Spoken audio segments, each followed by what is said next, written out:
Bonjour à tous, très heureux de vous retrouver ici pour vous présenter mes 5 accessoires parmi mes préférés pour la photo et la vidéo. Mais avant tout, je tiens à vous adresser mes meilleurs vœux de santé, de bonheur et de réussite dans vos projets. Oui, très bonne année 2021 à vous tous. Je voulais faire cette vidéo depuis juin 2020. Elle est écrite donc depuis un petit moment et ces objets et accessoires ne me quittent jamais lorsque je pars faire des photos ou lorsque je tourne une vidéo. Alors, il y aura aussi une petite nouveauté dans cette vidéo, c'est qu'en description, vous trouverez les liens vers ces matériels. Ce sont des liens affiliés Amazon et si vous cliquez dessus, eh bien cela ne vous coûtera pas plus cher, mais soutiendra financièrement la chaîne car un petit pourcentage me sera reversé après l'achat. Alors, en plus, j'ai ajouté un petit bonus en fin de vidéo avec un 6e accessoire que je garde secret pour le moment, mais que vous découvrirez donc en toute fin et qui est très pratique. Démarrons tout de suite juste après le générique.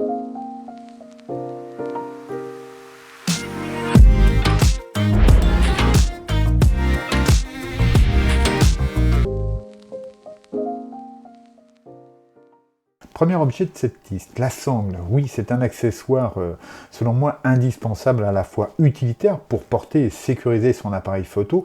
Elle est aussi très utile en vidéo pour stabiliser les plans, surtout si l'hybride ou le réflexe ne dispose pas de stabilisation interne sur l'objectif ou sur le logiciel.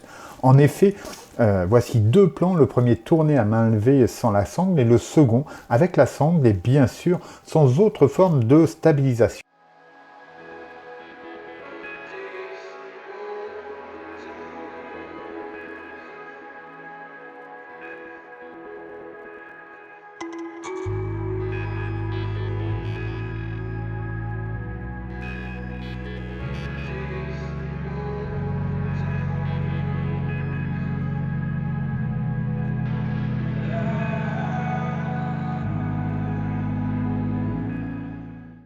Vos plans seront tout de suite meilleurs et un peu de stabilisation en post-production pourra éventuellement finaliser tout cela.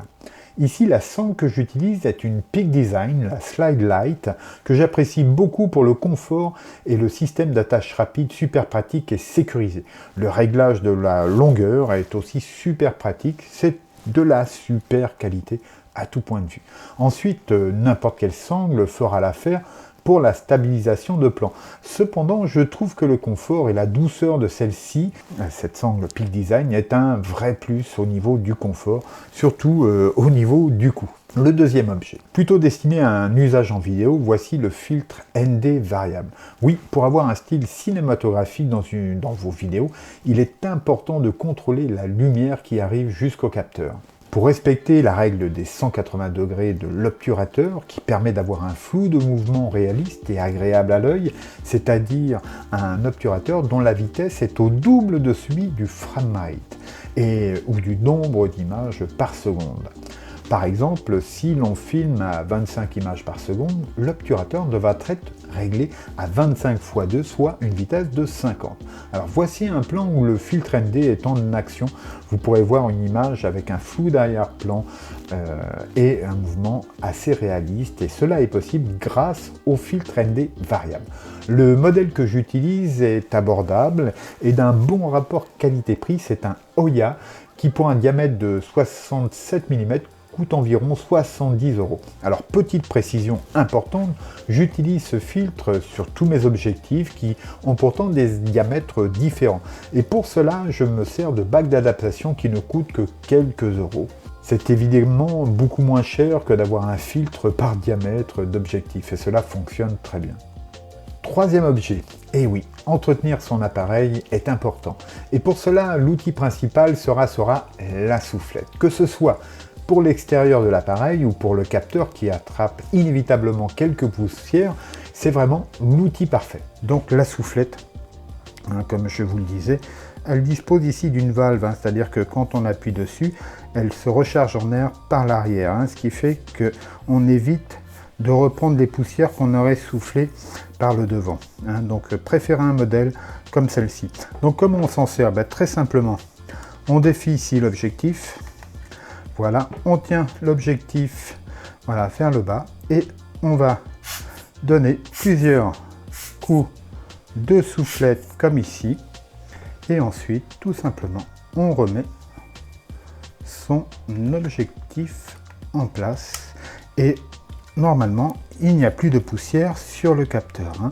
Donc sur le capteur que l'on voit ici, hein, je vous rappelle qu'il ne faut rien, il ne faut surtout pas frotter dessus avec des choses qui ne seraient pas dédiées à cela, hein. On trouve des kits, mais j'y reviendrai dans une autre vidéo si vous aviez des tâches persistantes sur le capteur. Prenez soin de choisir un modèle qui dispose d'une valve anti-retour de manière à ce que ne soient pas aspirées les poussières fraîchement soufflées.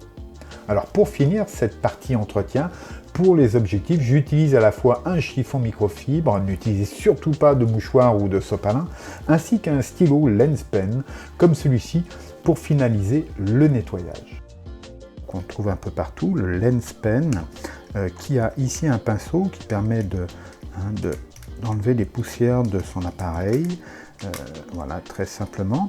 Alors je signale que ce pinceau n'est pas utilisé sur le capteur, hein. Rien ne doit toucher le capteur derrière l'objectif. Pour nettoyer l'objectif, lorsqu'il y a des traces qui pourraient être plus grasses, eh bien tout simplement on a ici, vous voyez, ce petit tampon. Alors on va s'en servir comme ça, on le pose ici au centre et on fait des petits ronds concentriques comme ceci.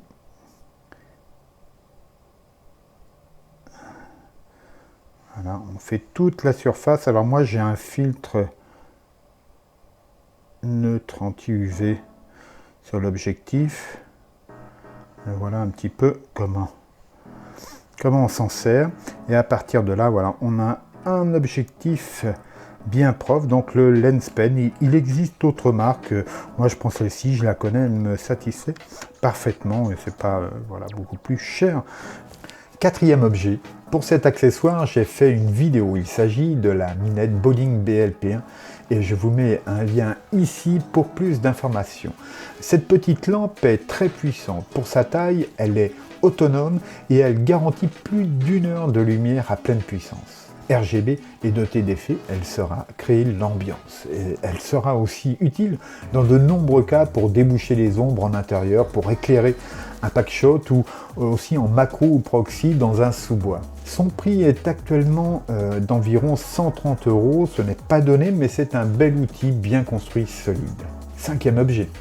L'autonomie des batteries de nos appareils photo est parfois un peu courte. Bien sûr, il est possible d'utiliser plusieurs batteries, mais si l'on doit filmer pendant plus d'1 heure, si l'on a un gros shooting à faire, si l'on souhaite faire un très long timelapse ou si l'on doit faire un live YouTube, la solution qui existe pour la plupart des appareils se nomme la Dummy batterie ou batterie factice en français dans le texte. Cet accessoire permet de raccorder une batterie de secours comme alimentation de votre appareil photo et là, libre à vous de choisir une capacité plus ou moins élevée. Perso, j'ai une batterie de 10 000 mAh qui me permettrait de tourner plus de 5 heures. Donc là, la Dummy batterie, la fausse batterie, voici comment ça se passe pour s'en servir. Donc c'est très simple. Ce modèle-ci dispose de 2 connecteurs USB qui vont permettre donc une double alimentation, ce qui délivrera une meilleure puissance sur cette fausse batterie. Donc tout simplement, je vais ici ouvrir, retirer la vraie batterie et placer la fausse en son sein. Alors ici, il y a un petit... une petite partie en caoutchouc là qui permet de faire sortir le câble. Donc on trouve ça sur la plupart des appareils photo. Voilà, c'est fait. Et donc à présent, il n'y a plus qu'à allumer l'appareil. Et normalement, voilà, l'appareil s'allume comme on peut le voir. Bref, voici une solution peu coûteuse qui peut résoudre les problèmes d'autonomie en photo ou en vidéo. Ces Dummy batteries se trouvent généralement entre 20 et 30 € selon les modèles. Mon modèle dédié à la 6000 dispose de 2 prises USB afin d'apporter plus de puissance et d'être reconnu plus facilement par l'appareil. Bon, et bien avant de vous présenter un accessoire bonus, si cette vidéo vous a plu, je vous invite à vous abonner ci-dessous car ce petit geste pour vous sera d'une grande aide pour la chaîne et pour moi. Idem pour un petit pouce bleu, cela me fait toujours plaisir et aidera aussi au développement de la chaîne. Ah oui, j'allais encore oublier, pour échanger plus facilement, j'ai ouvert un groupe Facebook, donc je mets l'adresse de ce groupe en description. Il vous suffit de vous y inscrire et les portes s'ouvriront. Alors pour échanger ou répondre à certaines questions, c'est plus pratique, donc j'aurai le plaisir de vous retrouver là-bas aussi.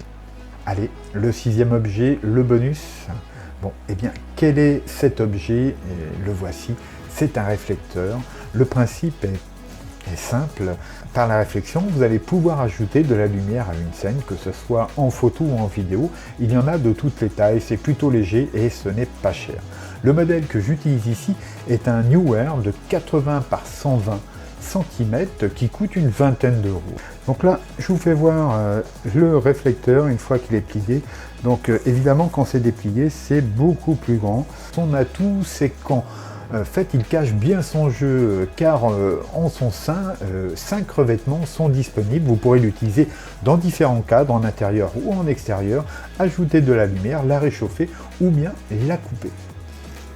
5 revêtements pour ce modèle de grande taille, une face blanche, une face métallisée dorée pour réchauffer la lumière, une face métallisée argent pour réfléchir fortement la lumière, une face noire et au centre, une diffusion blanche. C'est super pratique en photo comme en vidéo. Il permettra donc, par exemple, de redonner de la lumière à un sujet en contre-jour. Dans d'autres cas, il permettra de diffuser une source lumineuse afin d'adoucir les ombres et d'élargir cette source. Et enfin, il pourra aussi, via une face noire, bloquer les réflexions ou bloquer un flux lumineux par-delà le sujet et mieux contrôler ainsi l'éclairage d'ambiance. Et bien voilà, nous sommes à la fin de cette vidéo et je vous souhaite à nouveau une très bonne année 2021. Au revoir.